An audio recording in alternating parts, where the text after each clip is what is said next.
दोस्तों, कैसे हैं आप सब। मैं हूं माला और आप देख रहे हैं आपका अपना YouTube चैनल चिल वाइब्स।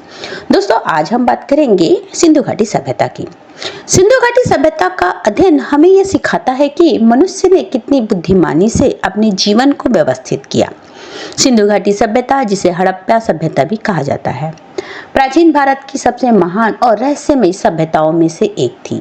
यह सभ्यता लगभग 2500 ईसा पूर्व से 1500 ईसा पूर्व तक विकसित हुई और इसका केंद्र आज के पाकिस्तान और भारत के क्षेत्रों में स्थित था।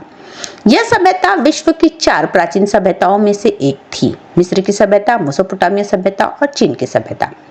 सिंधु घाटी सभ्यता का इतिहास, इसकी जीवन शैली, नगर योजना, व्यापार, कला और लेखन प्रणाली आज भी इतिहासकारों और पुरातत्वविदों के लिए आकर्षण का केंद्र है।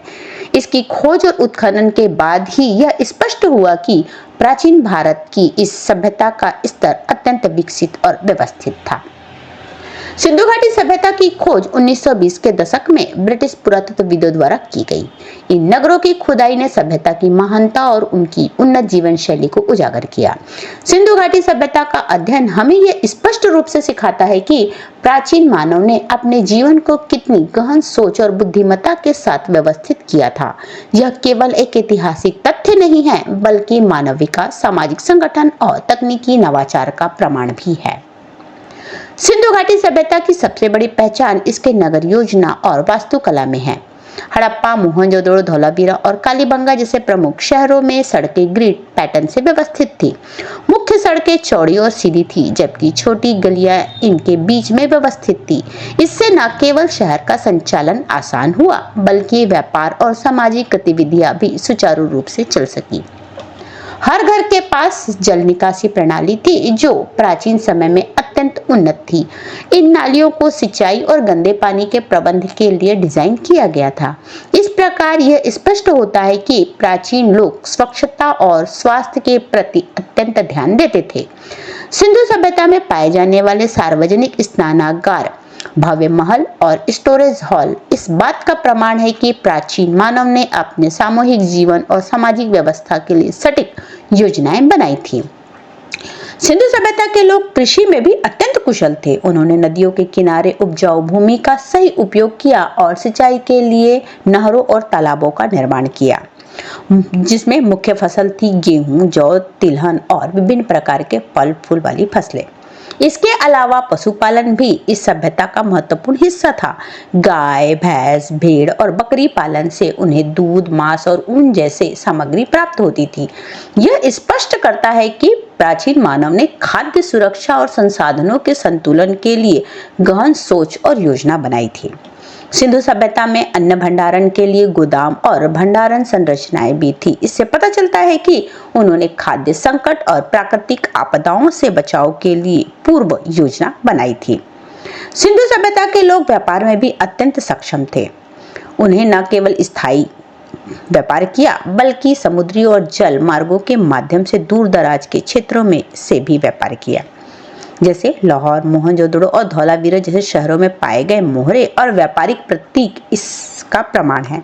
सिंधु सभ्यता के लोगों ने धातु, पत्थर, मिट्टी और मोती के उत्पादों का व्यापार किया। उनके व्यापार नेटवर्क में मेसोपोटामिया, फारस और अन्य क्षेत्रों के साथ भी संपर्क था। यह स्पष्ट करता है कि प्राचीन मानव ने अंतर्राष्ट्रीय व्यापार और आर्थिक रणनीति की भी गहन समझ रखी थी। सिंधु सभ्यता में समाज का गठन भी अत्यंत सुव्यवस्थित था। शहरों में समान आकार के घर, सार्वजनिक स्थान और धार्मिक स्थल थे। इससे यह पता चलता है कि समाज में समानता और सामाजिक न्याय पर ध्यान दिया जाता था। इसके अलावा उनकी मिट्टी की मूर्तियां, मोहरे और कला की वस्तुएं प्राचीन मानव की सांस्कृतिक संवेदनशीलता और कलात्मक दृष्टि को दर्शाती है। उन्होंने न केवल जीवन को व्यवस्थित किया, बल्कि इसे सौंदर्य और कलात्मकता से भी सजाया। सिंधु सभ्यता के लोग लेखन और संचार में भी विकसित थे। उन्होंने इंडस स्क्रिप्ट का प्रयोग किया, जो आज पूरी तरह से पढ़ी नहीं गई है। मोहरों पर लिखे गए प्रतीक और लेख संकेत देते हैं कि उनके पास व्यवस्थित रिकॉर्ड और संचार प्रणाली थी। इससे स्पष्ट होता है कि प्राचीन मानव ने सूचना संग्रह, व्यापार और प्रसारण को अत्यंत व्यवस्थित तरीके से किया। सिंधु सभ्यता के लोग तकनीकी नवाचारों में भी आगे थे। उनकी जल निकासी प्रणाली, नगर योजना, मिट्टी और धातु के उपकरण आधुनिक तकनीक की तरह सटीक और प्रभावशाली थे। वे सिरेमिक कला, धातु कार्य और सिंचाई प्रणाली को महारत रखते थे। इस प्रकार यह सभ्यता प्राचीन विज्ञान और तकनीक का उत्कृष्ट उदाहरण है। सिंधु सभ्यता का अध्ययन हमें अनेक महत्वपूर्ण बातें भी सिखाता है, जैसे जीवन को व्यवस्थित करने के लिए योजना और संगठन आवश्यक है। स्वच्छता पर ध्यान देने से जीवन सुरक्षित और स्वस्थ रहता है। कला और संस्कृति से जीवन सुंदर और समृद्ध बनता है। संसाधनों का सही उपयोग और व्यापारिक समझ समाज को समृद्ध बनाती है। समाज में न्याय और समानता का होना आवश्यक है। तकनीक और विज्ञान का प्रयोग जीवन को समान और उन्नत बनाता है।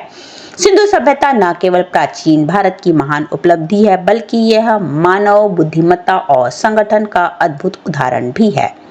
उनके शहरी नियोजन, कृषि, व्यापार, कला और विज्ञान के क्षेत्र में किए गए नवाचार आज भी हमें प्रेरित करते हैं। सिंधु सभ्यता का अध्ययन हमें यह सिखाता है कि मनुष्य ने अपने जीवन को व्यवस्थित, संतुलित और समृद्ध बनाने के लिए कितनी सूझबूझ और बुद्धिमत्ता का प्रयोग किया। यह हमें याद दिलाता है कि सही योजना, अनुशासन और नवाचार ही किसी भी समाज की स्थिरता और प्रगति का आधार है। इस प्रकार प्राचीन मानव की यह सभ्यता न केवल इतिहास का हिस्सा है, बल्कि हमारे आधुनिक जीवन और समाज के लिए एक मूल्यवान मार्गदर्शन भी है। आज के लिए इतना ही। वीडियो पसंद आया है तो वीडियो को लाइक करिए, सब्सक्राइब करिए और शेयर करिए, ताकि जिससे मैं आपके लिए नए नए वीडियो बना सकूं। धन्यवाद।